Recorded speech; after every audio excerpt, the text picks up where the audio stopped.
Bismillahirrahmanirrahim.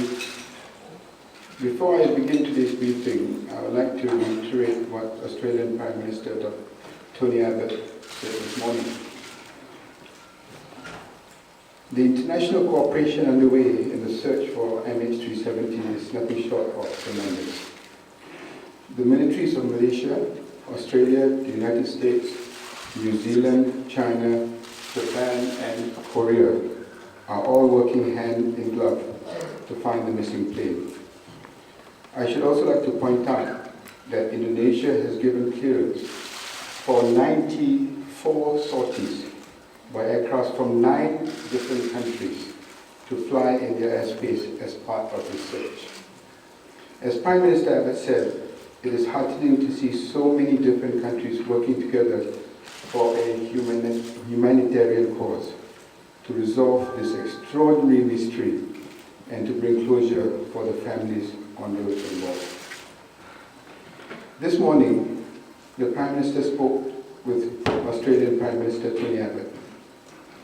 Prime Minister Abbott gave a full update on the status of the search operations headed out of Perth. Our Prime Minister has decided to travel to Perth on Wednesday for a working visit to Pearce Air Force Base to see the operations firsthand and also to thank the personnel involved in the multinational search effort, including the Malaysian personnel. This afternoon, the Australian High Commissioner to Malaysia briefed me on the creation of a new Joint Agency Coordination Centre, JACC, which will be based out of Pearce Air Force Base in Perth. The JACC will be headed by an Air Marshal retired Angus Houston, the former Chief of the Defence Force Australia. The JACC will coordinate operations between all Australian government agencies and international search teams. As per the information that we have received from the Australian authorities, the area of search today is 254,000 square kilometers. Today, 9 military aircraft and 1 civilian aircraft travel to the search area. These planes are 2 Malaysian C-130s, 1 Chinese Illusion IL-76, 1 Japanese Coast Guard G5, 1 Australian P-3 Orion, 1 New Zealand P-3 Orion, 1 New Zealand civilian aircraft, 1 American P-8 Poseidon, 1 Japanese P-3 Orion, and 1 Korean P-3 Orion.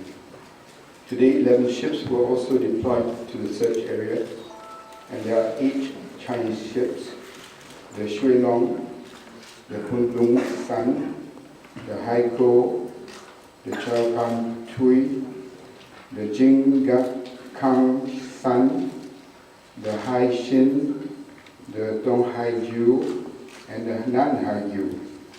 3 Australian ships, the HMAS Success, the HMAS Toowoomba, and a merchant vessel, Barclay Pearl, which is currently transiting in the search area.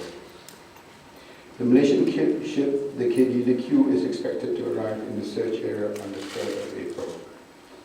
The ADB Ocean Shield, fitted with a towed pinger locator and a Bluefin 21 autonomous underwater vehicle, is due to arrive in the search area on the 3rd of April.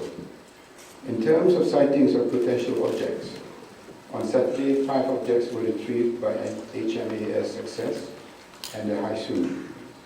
However, it was found that none of these objects were related to MH370. On Sunday, an Australian P-3 Orion made visual sighting of 7 potential objects.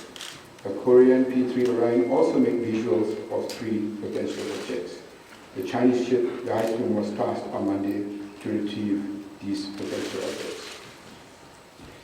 In my capacity as Malaysian Defence Minister, I will leave tonight for the United States Pacific Command in Hawaii. I will attend the ASEAN Defence Ministers meeting, which will be held from the 1st to the 3rd of April. The meeting has been convened by the US Defence Secretary Chuck. On behalf of the Malaysian government, I will share with my ASEAN counterparts and the government of the United States the latest developments regarding the search of MH370. I will convey to our ASEAN neighbors and the United States Malaysia's utmost appreciation for their invaluable help in the multinational search effort. I will also use this opportunity to discuss the possibility of deploying more specific military assets in the event that we need to embark on a more complex phase of the operation. I shall be discussing with the United States and our other friends and allies how best we can acquire the assets needed for possible deep sea search and recovery. Today I held a meeting with the Indonesian Special Envoy and the Special Advisor to the Foreign Minister, Ibu Wiwik Setiawati, and in her delegation included His Excellency Mr. Rahman Prayitno, the Ambassador of Indonesia to Malaysia. The Special Envoy expressed her heartfelt gratitude to the Government of Malaysia and the multinational team conducting the search operation. And the Special Envoy also stated that Indonesia fully understands the complexity and the magnitude of the challenge ahead and reaffirms its unshakable support for Malaysia. Yesterday, a group of families whose loved ones were on board MH370 arrived in Kuala Lumpur from Beijing. The government is due to hold a high-level briefing soon for these families to update them on the latest developments regarding the search for MH370. The briefing will include international experts who were not available during the briefings in Beijing, including experts from China. It will also be broadcasted live to other families in Beijing. The search for MH370 continues to be a large, complex, multinational effort involving many countries and international agencies. Much of the research has been used to track MH370 and has been provided to the Malaysian investigators by our international partners.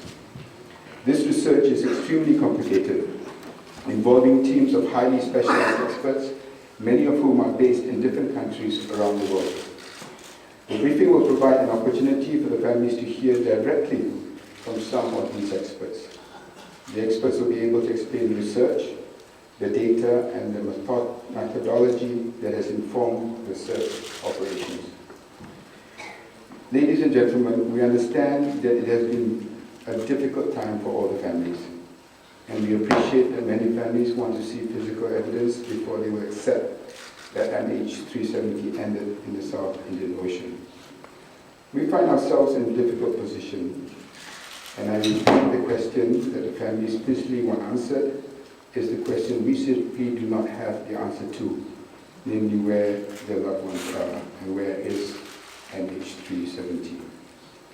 On Saturday, I met with the Malaysian and Chinese families based in Kuala Lumpur. It was the most difficult meeting I have ever attended. The families are heartbroken. For many, the strain of the past few weeks have been unbearable. But the one message they delivered to me again and again is not to give up hope. And I promise the families that Malaysia, working with our international partners, will not give up hope. We will continue with all our efforts to find MH370. This is a promise that Malaysia intends to keep. We will continue searching, and we will keep investigating, and we will never give up until we find out what happened to MH370.